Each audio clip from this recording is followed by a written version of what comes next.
You are looking at Julian's pronunciation guide, where we look at how to pronounce better some of the most mispronounced words in the world, like this other curious word. But how do you say what you're looking for today?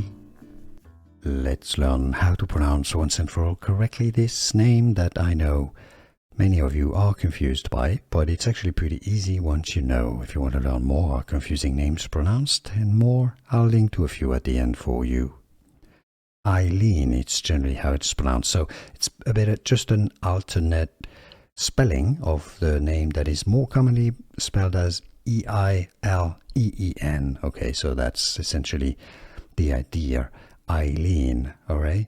Eilene, I know the spelling here makes it a little bit confusing, but I quite like the look of this spelling. It looks a bit like Helen or Elaine.